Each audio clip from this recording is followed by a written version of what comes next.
Amin. Silakan duduk Bapak Ibu. Haleluya. Selamat Natal. Tuhan berkati kita. Nggak pada liburan?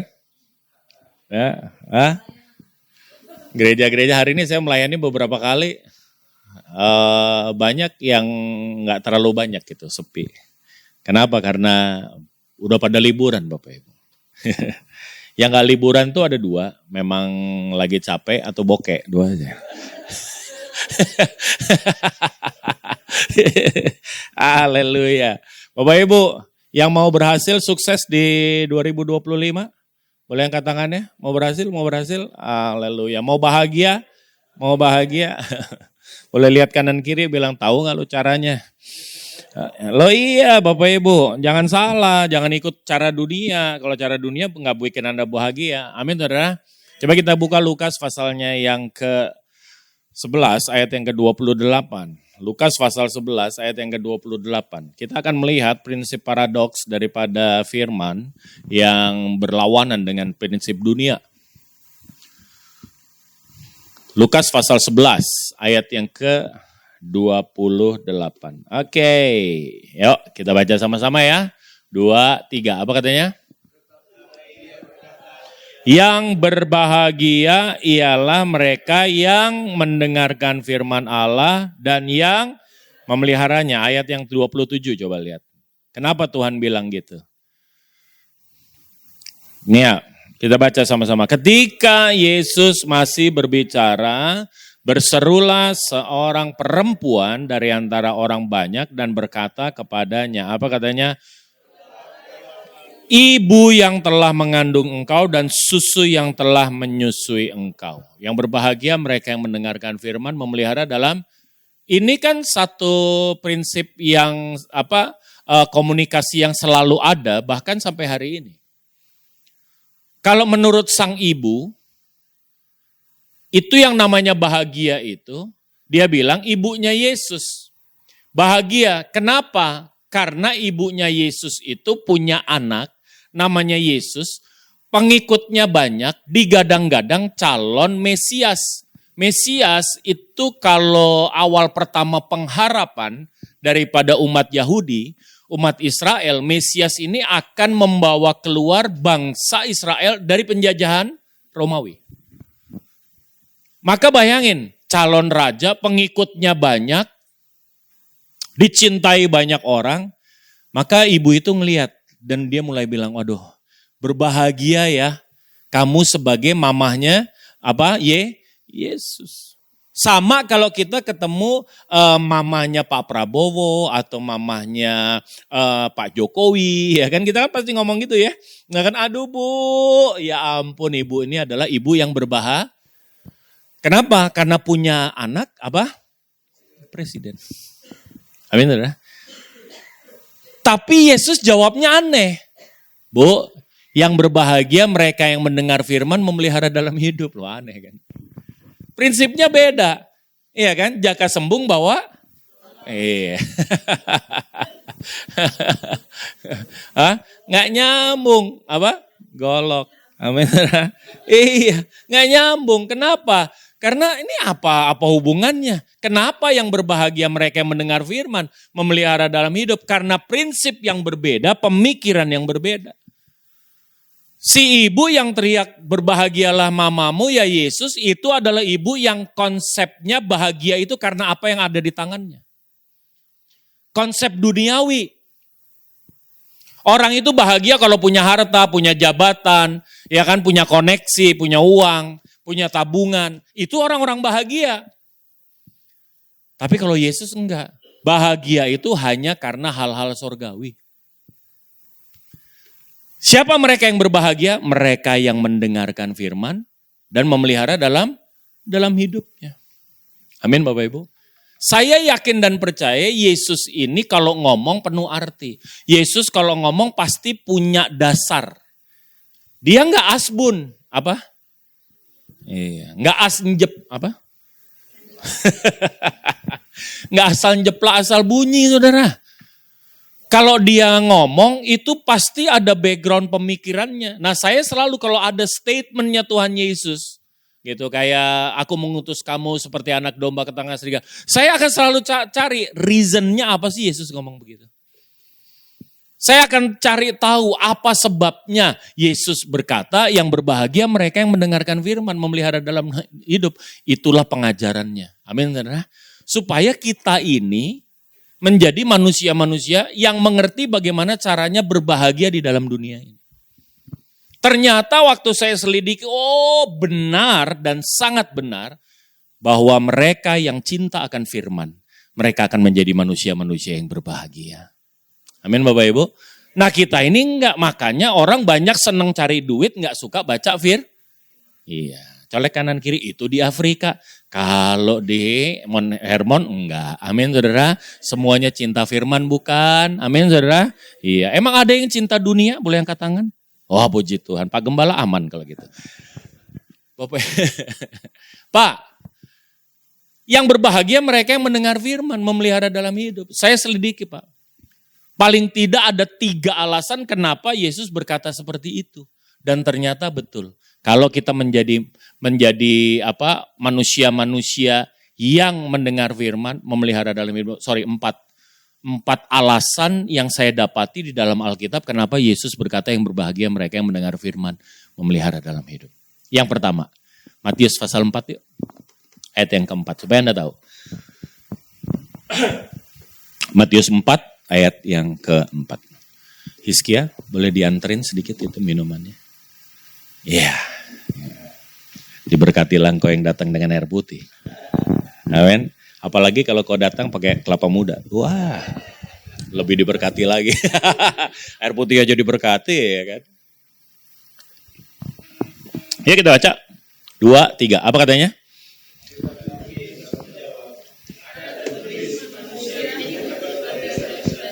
Tapi dari setiap firman yang keluar dari mulut Allah. Anda pasti gak ngerti. Kalau orang gak ngerti paling bilangnya gini. Yang berbahagia adalah mereka yang mendengarkan firman, memelihara dalam hidup. Kenapa? Yang pertama, karena kita hidup bukan dari roti. Bener Pak. Dari kue tiaw juga. Dari lontong, dari nasi goreng. Kenapa Anda nih? Ini pakai kata Zoe. Saya selalu bilang, Zoe itu artinya hidup secara rohani. Bapak Ibu, artinya apa? Manusia itu kan tubuh, jiwa, dan roh. Kalau dia mendengar firman, memelihara dalam hidup, artinya apa? Dia hidup bukan hanya jasmaninya, amin, bukan hanya pemikirannya atau jiwanya, tetapi juga roh. Banyak manusia hidup hanya tubuh dan jiwanya. Rohaninya mati Pak. Kenapa? Karena gak pernah dikasih makan. Badannya gede. Saya gak nyinggung Bapak Ibu. Badannya gede. Ya kan, kenapa? Karena sering dikasih makan, betul gak saudara? Amin. Rohnya kecil. Kenapa? Karena gak pernah dikasih makan. Kalau rohnya gak pernah dikasih makan, lama-lama rohnya sakit, habis sakit mati rohnya. Banyak orang hidup hari ini hanya tubuh dan jiwanya. Rohnya hidup enggak? Enggak. Manusia kalau hidup tanpa roh, dia bukan manusia lagi. Yang membedakan kita sama hewan adalah kita memiliki roh. Iya Pak ya? Amin saudara. Lah kalau kita enggak memiliki roh kita enggak hidup, mohon maaf nih. Kita nih masuk familinya adalah primata. Sama monyet. Enggak ada beda. Satu klasifikasinya satu. Kita monyet satu kelas. Namanya apa? Primata. Tapi kita bukan primata. Kenapa? Karena kita tubuh, jiwa, dan roh. Kalau monyet, tubuh dan jiwa saja. Tapi hari ini banyak orang membiarkan rohnya mati. Kenapa? Karena gak pernah dikasih makan Bapak Ibu. Gak pernah baca firman, gak cinta firman. Ya Pak ya? Ya, gak banyak loh orang cinta firman. Gak banyak orang yang hari ini tekun di dalam membaca firman Tuhan. Kenapa? Karena buat dia bahagia bukan karena firman. Saya mau kasih tahu, bahagia itu karena firman. Karena engkau menjadi manusia yang seutuhnya. Roh yang hidup itu membuat kita menjadi manusia yang hebat. Kenapa? Karena roh ini tempatnya 2, Pak. Tempatnya 2. Apa? Yang pertama, roh itu tempatnya moral. Bilang sama saya moral. Bilang sama saya moral. Monyet di training bisa pinter? Bisa. Tapi tidak ada monyet yang bermoral. Iya apa ya? Iya, buktinya nggak ada satupun monyet protes minta pakai celana, ya. Ya kan? Lo anjing saudara bisa pinter. Anjing saya pinter saudara. Pinter. Diajarin, oh boy pinter. Tapi apakah anjing saya bermoral? Enggak. Kalau tidur gini nih. Enggak pakai celana padahal. Ya kan? Enggak keberatan, auratnya kelihatan enggak keberatan. Kenapa? Namanya juga enggak punya roh. Mana bisa dia bermoral? Manusia tanpa roh, maka manusia itu absen dari moralitas. Nggak punya moral dia. Mau lihat manusia yang rohnya mati? Mau lihat? Gampang, ntar sebentar ke belakang. Kalau nggak Senayan City, Plaza Senayan. Itu banyak manusia rohnya udah mati. Kok tahu Pak? Iya. Lihat aja pakaiannya. Setahu saya. Celana pendek tuh antara dengkul sama pinggang. Di tengah-tengah Pak. Lihat sekarang celana pendek anak-anak itu. Yang di mall itu. Sakit sudah. Waduh, sampai pusing. Hah? Ngeri maksudnya? Bangga lagi. Nggak keberatan dia. Kayak entong saudara, anjing saya. Nggak punya moral. Manusia kalau auratnya kelihatan nggak keberatan, artinya dia udah mendekati binatang. Iya apa ya? Ya apa ya? Why? Karena rohnya mati. Ini anak cuma dicukupin sekolahnya di Harvard, sekolahnya di luar negeri, dicukupin kebutuhan hidupnya, tetapi dididik dalam firman Tuhan nggak? Cinta firman nggak? Enggak. Akhirnya apa? Rohnya mati, moralnya ambles. Kita nggak butuh orang-orang pinter. Yang kekurangan di Indonesia ini ada orang-orang dan manusia bermoral. Iya Pak ya? Iya. Sampai bingung, udah mapak. Gombor lagi. Hah? Udah gitu cowok lagi di sininya. Saya bilang, lu ngapain pakai celana sih? Sama aja kok. Kalau zamannya Pak Gembala dulu kan ya, ada Bu, zaman dulu ada baju yang seksi, namanya You Can See ya Bu. Ya kan pakai You Can See the ketek, nggak pakai lengan. Itu namanya itu udah seksi banget Bapak Ibu. You Can See, woi. Ya kan? Sekarang anak-anak di situ all you can eat. All you can eat. Apa aja kelihatan Bapak. Lu nggak usah susah-susah pakai ngintip. Diobral, ditawarin. Dan mereka nggak keberatan Bapak Ibu. Saya beberapa kali di mall, begitu mau naik, setet, wah yang ini nih, yang model kayak beginian nih Pak.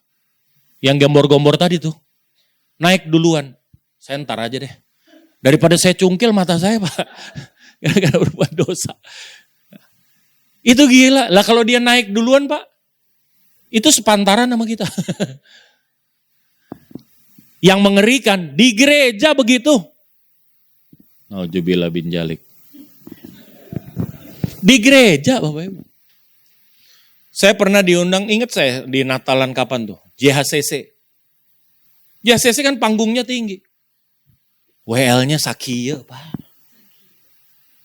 Segini. Nyanyi semangat kayak tadi tuh bro. Wah joget, twist, come on. Gitu. Oh iya kan? Kalau dia enggak, aduh, gila, jelep-jelep kayak lampu disco. Kita kan bingung. Kita mau lihat depan salah, lihat atas kayak orang aneh, ya kan? Nunduk kayak orang minder.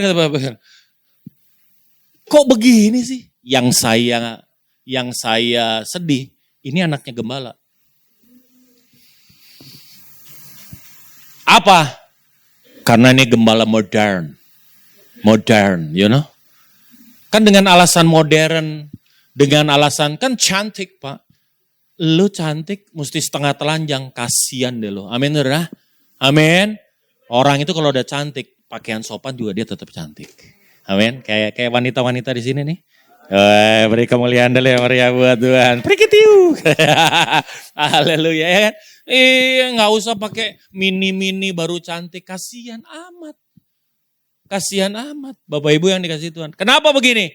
Nggak bermoral. Kenapa nggak bermoral? Rohnya mati. Udah mendekati binatang. Sekarang ini ada film yang nyinggung kita. Dia mau kasih tahu sama kita bahwa di dalam dunia ini sudah cenderung diperintah oleh yang namanya manusia dengan roh yang mati. Dia mendekati apa? Monyet. Film itu judulnya Dawn of the Planet of the Apes. Pernah nonton? Ada tuh. Bagaimana situasinya kalau dunia dipimpin sama monyet? Monyet bukan dalam artian monyet-monyet Bapak Ibu. Tapi manusia yang tidak lagi sudah tidak ada lagi rohnya. Maka dia enggak beda dengan, tapi monyet itu sangat pandai. Monyet itu sangat pintar. Dan itu yang paling mengerikan. Amin Bapak Ibu. Amin. Jadi hari ini. Yang kedua, roh itu tempatnya apa? Roh itu bukan hanya tempatnya moral, dia tempatnya kreativitas. Katakan sama saya kreativitas. Tidak ada satu makhluk di dunia ini yang punya daya cipta. Nggak ada, kecuali Anda dan saya. Kenapa? Karena hanya engkau dan aku yang diciptakan segambar dengan dia. Amin Bapak Ibu. Waktu roh yang segambar itu ada di dalam kita, dia roh ini lebih besar. Roh yang ada di dalam kita itu akan membuat kita menjadi manusia yang makhluk yang punya daya cipta. Tapi burung-burung Pak bisa bikin sarang, iya itu bukan dengan daya cipta. Itu dia mengikuti naluri, insting Bapak Ibu. Nggak ada yang ngajarin, tetapi secara alamiah dia bisa membuat itu. Tapi saya mau kasih tahu, saya mau tanya sama saudara. Burung zaman purba sampai burung zaman now. Sarangnya sama apa beda? Hah? Sama, ya begitu-begitu aja sarangnya. Emang ada? Tiba-tiba, burung tempat gue keren loh, apa? Sarangnya minimalis. Ada. Burung punya sarang minimalis, punya sarang modelnya country, nggak ada. Yang punya sarang modelnya macam-macam, itu Anda dan saya. Because you and me is so creative. Kenapa kita punya daya cipta? Karena kita segambar dengan dia. Amin. Lah kalau roh kita hidup, kalau kita cinta firman, roh kita hidup. Roh kita sehat, engkau bukan hanya bermoral, engkau juga jadi manusia yang bermoral, kreatif. Saya tanya sekarang, bisa jadi orang gagal nggak nih manusia? Nggak bisa Bapak Ibu. Tempatkan dia dimanapun, dia pasti jadi orang yang berhasil. Setuju sama saya? Amin. Iya, makanya orang Yahudi, kenapa pinter-pinter? Karena yang pertama dicekokin firman Pak. Perkatakan Taurat Tuhan siang malam, waktu engkau berdiri, waktu engkau berjalan. Itu tugas seorang ayah. Terus diperkatakan. Dia mulai belajar 5 tahun, 12 Simhat Torah, terus Bapak Ibu. Ngerti maksud saya? Makanya mereka jadi pinter. They are so kreatif. Bangsa yang kreatif itu menjadi bangsa penemu, bukan konsumen Pak. Kalau kita ini banyak konsumsi. Teknologi orang kita konsumsi. Penemuan orang kita yang belajar. Ya enggak? Iya. Kalau di Israel penemunya yang banyak. Ya. Kalau di Cina penirunya yang banyak. Loh iya kan? Loh itu fakta kan? Amin. Karena kan China kan pakai prinsipnya ATM. Amati, tiru, modifikasi. Sekarang jadi lebih baik. Ya kan? Produk mobil Cina itu lebih baik dari mobil Eropa yang dia tiru dulu. Loh saya di sana lama Bapak Ibu. Ada kalau 6 tahun mungkin. Gitu keliling-keliling. Dulu, zaman dulu. Belum ada yang belum ada. Cherry belum ada Bapak Ibu. Caranya gimana? Ada produk mobil Eropa, Audi. Oke, bersaing, kalah di Eropa, panggil. Gua kasih tanah, tax free dan segala macam, labor bagus, murah, produksi di sini. Begitu dia bikin pabrik, sebelahnya dia bikin pabrik juga sama dia. Nah, tuh pindah tuh Pak, teknologinya. Hah? Makanya kalau Anda lihat sekarang teknologi mobil China itu European. Canggih-canggih suspensinya semua. Saya juga pengguna mobil Cina. Jadi saya tahu sangat nyaman Bapak Ibu. Nyaman. Gue bukan sales. Tapi saya kasih tahu, kenapa bisa begitu? Ya itu peniru. Kalau Israel enggak. Dia apa? Penemu. Ayo buat roh kita hidup. Karena engkau menjadi bermoral dan engkau menjadi orang yang kreatif. Anda kerja dimanapun. Anda bermoral, Anda kreatif. Anda gak bisa gagal. Anda pasti be something. Be someone. Amin saudara? Iya. Yang kedua. Matius pasal yang ke-7. Ayat yang ke-24. 25. Kenapa ya Tuhan Yesus bilang yang berbahagia mereka yang mendengarkan firman memelihara dalam hidup.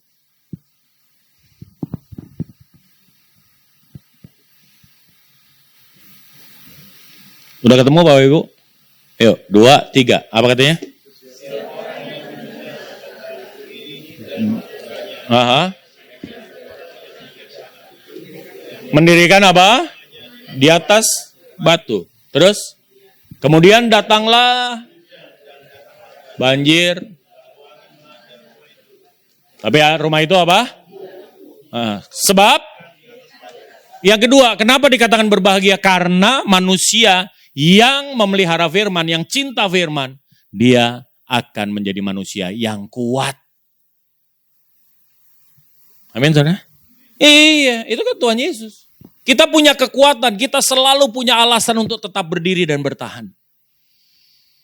Setidak adanya harapan di depan kita, orang yang pegang firman, dia akan tetap melihat harapan. Amin, saudara? Iya. Hari ini Bapak Ibu yang dikasih itu, ya cintai firman. Baca, pelihara firman.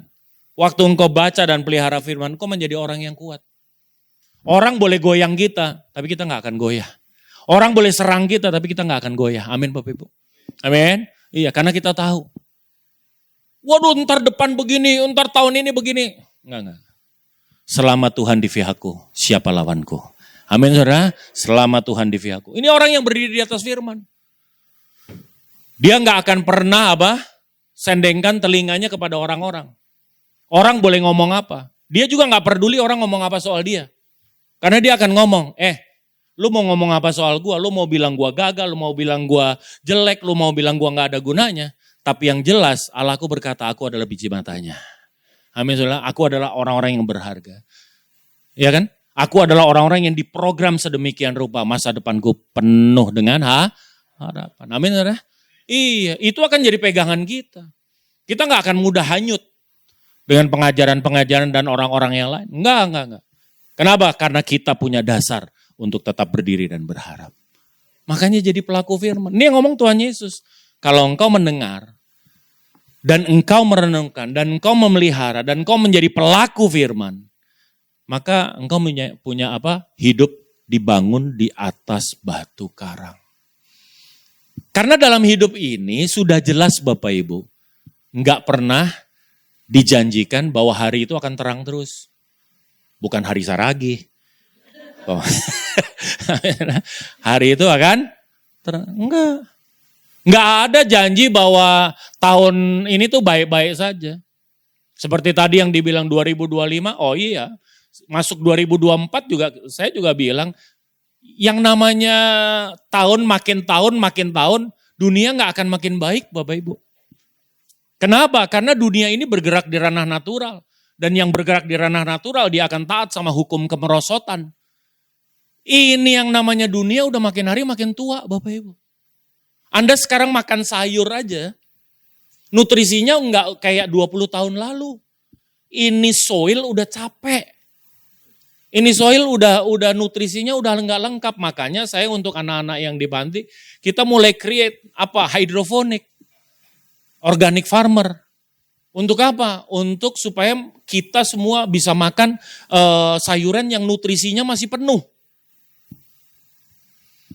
Itu yang namanya sayuran, kayak contohnya yang warnanya merah, red oak leaf atau ini.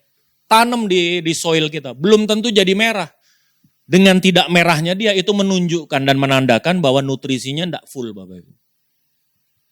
Nggak cukup dia. Soilnya tidak cukup nutrisi untuk konsumsi daripada untuk tumbuh kembangnya si sayur. Lu dunia ini udah capek. Kan satu kali nanti berakhir. Amin, saudara. Amin. Iya. Boleh lihat kanan kiri bilang, makanya jangan cari harta dunia. Cari harta di sorga. Udah dibilang di sorga itu ngengat dan karat tidak merusak. Abadi Bapak Ibu. Udah dibilang di sorga itu lu gak usah khawatir pencuri. Pencuri tidak akan datang dan mencurinya. Kenapa? Karena pencurinya juga udah kaya. Udah gak minat nyuri punya orang Bapak Ibu. Karena dia udah cukup. Iya Pak iya? Iya Pak iya? Iya. Ayo dong. Bapak Ibu yang dikasihi Tuhan.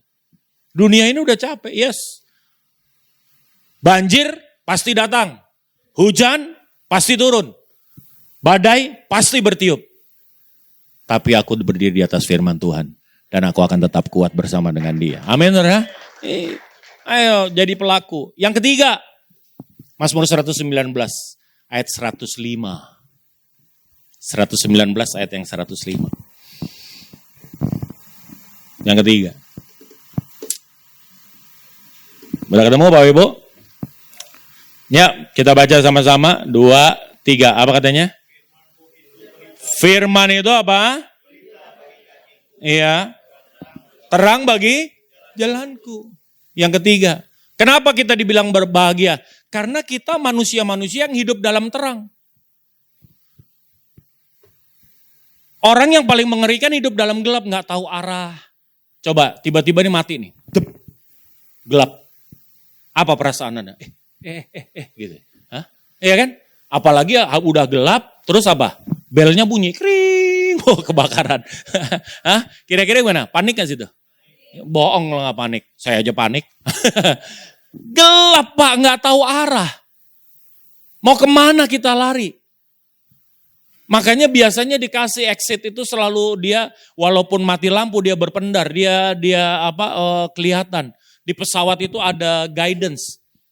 Kalau dimatiin, kalau kita ngecek emergency light itu dimatiin semua. Lampunya, listriknya matiin semua. Jebret, dia harus nyala. Untuk apa? Untuk menuntun kita ke arah yang benar, menuntun kita ke exit yang available. Lah bayangin Anda hidup tanpa firman, hidup dalam gelap Bapak Ibu. Akhirnya apa? Anda takut terus, depresi terus. Diajar sama orang kanan kiri, dikasih ini, kasih itu. Dengerin tuh hoax. Hoax kesehatan paling banyak tuh. Hoax kesehatan paling banyak Bapak Ibu. Iya. Hoax kesehatan tuh paling banyak. Yang paling bahaya minum kelapa muda. Minum kelapa muda itu berbahaya buat kesehatan katanya. Buat keselamatan juga kita. Saya pikir kenapa ya? Kok minum kelapa muda, minum air kelapa muda Pak? Gitu. Apalagi kalau dikasih sirup sama es. Gitu. Iya kan? Itu sangat berbahaya. Terutama kalau Anda minumnya di tengah-tengah orang yang bulan puasa. Lo bisa dikeroyok Pak. Ngerti maksudnya? Jadi kalau baca berita terus sampai akhir Pak. Ini hoax kesehatan Anda sekarang coba deh. Makan ketupat gak boleh, makan ini gak boleh, makan itu gak boleh, iya gak? Apa aja ada penyakitnya Pak. Terus Anda mau dengerin tuh? Hah? Hiduplah dalam terang Tuhan. Hiduplah dalam firman. Amin saudara? Iya. Kalau orang yang hidup dalam firman gak takut. Hidupku Kristus kok, mati keuntungan.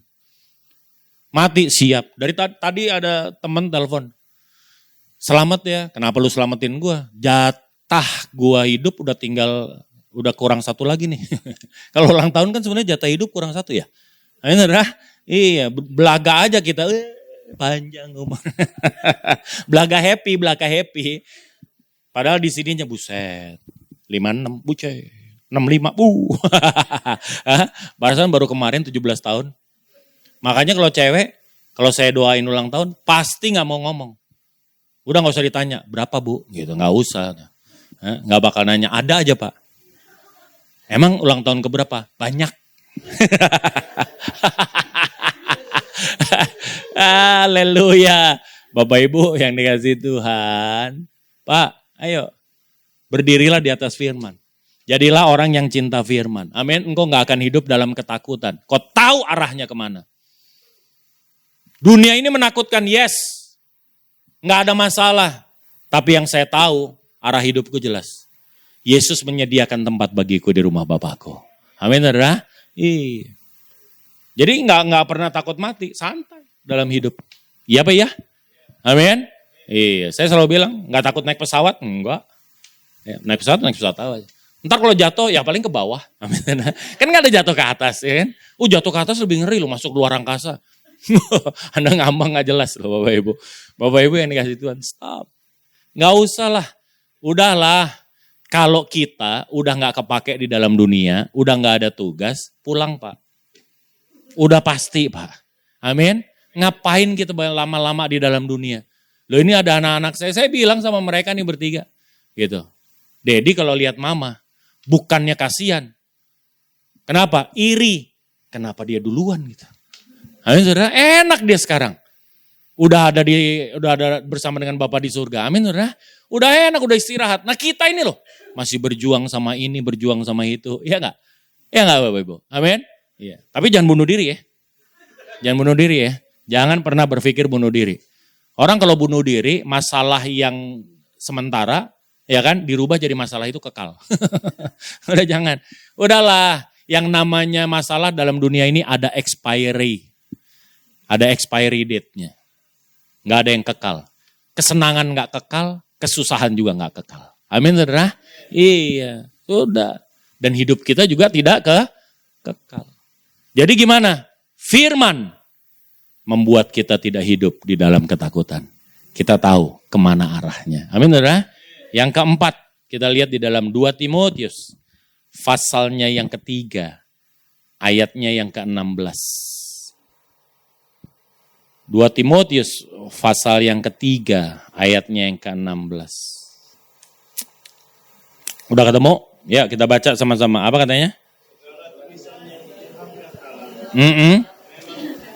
Bermanfaat untuk mengajar, untuk menyatakan kesalahan, untuk memperbaiki kelakuan, dan untuk memimpin orang hidup di dalam kebenaran. Ini selalu saya kutip. Orang yang cinta firman, itu seperti orang yang apa? Yang punya cermin. Anda bahagia. Karena Anda tahu kesalahan Anda. Anda tahu kekurangan Anda. Amin saudara. Saudara sekarang bayangin nih. Kalau di rumah saudara gak ada cermin. Itu alis tinggi sebelah. Udah pasti. Hah? Iya gak? Iya. Emang wanita-wanita ini aneh. Alis cukur. Habis itu digambar lagi. Tuhan Yesus. Ini paling perlu cermin supaya apa? Simetris Pak. Panjangnya, iya kan? Kalau enggak kan tinggi banget kayak cita-cita kita. Wis, tuh alis sampai cita-cita tuh. Tinggi banget. Oh Ibu. Anda perlu cermin. Halo? Iya, lo cermin itu firman. Orang yang hanya orang gila yang gak percaya sama cermin. Cermin ngasih tahu sama kita, ada cemong. Iya enggak? Ada nodanya, kotor, berminyak. Dikasih tahu. Dan cermin itu jujur. Yang paling bego adalah mereka dikasih tahu. Cemong tuh mukanya sama cermin. Enggak, muka gue baik-baik aja. Nah ini orang Amin saudara. Coba Yakobus 1 ayat 23. Rasul Yakobus cakep banget. Yakobus pasal yang pertama ayat 23 bilang apa? Sebab jika seorang hanya mendengar firman saja dan tidak melakukannya, ia adalah seumpama seorang yang sedang mengamat-amati mukanya yang sebenarnya di depan cermin. Ayat yang 24 bilang apa? Baru saja ia memandang dirinya, ia sudah pergi atau ia segera lupa bagaimana rupanya. Iya apa ya? Iya. Kalau Anda di depan cermin dikasih tahu kesalahannya, segera koreksi. Kotor, segera koreksi. Anda kalau depan cermin gimana? Dikasih tahu kotor gimana? Ntar aja deh. Hah? Dikasih tahu ada cemongnya gimana? Ntar aja deh. Maksud gitu? Amin saudara. Boleh salam kiri kanan, depan belakang, bilang tobat itu sekarang. Jangan ntar-ntar. Tobat itu sekarang. Saat ini. Orang paling bego adalah mereka yang berkata aku mau tobat besok. Kenapa? Karena belum tentu ada besok, Pak. Buat kita. Bertobatlah hari ini. Berubahlah hari ini. Sesuai dengan firman katakan. Dia seperti cermin yang selalu jujur. Memperlihatkan bagaimana kondisi kita. Amin Bapak Ibu. Bayangin, bermoral, kreatif, halo, kuat, penuh dengan semangat. 3, apa? Tidak hidup dalam ketakutan. Dia selalu positive thinking. Yang keempat apa? Dia hidupnya tertata rapih. Karena dia selalu berkaca, bercermin setiap hari. Amin Bapak Ibu. Pertanyaan saya, kira-kira 2025 orang-orang kayak gini bisa gagal gak? Gak bisa Pak. Amin. Orang-orang ini bisa jadi orang-orang yang kalah gak? Gak bisa. Baca firman, renungkan firman, lakukan firman. Maka engkau akan menjadi orang-orang dan manusia yang berbahagia. Tuhan memberkati kita. Beri kemuliaan yang meriah. Silakan duduk, silakan berdiri Bapak Ibu udah duduk ya.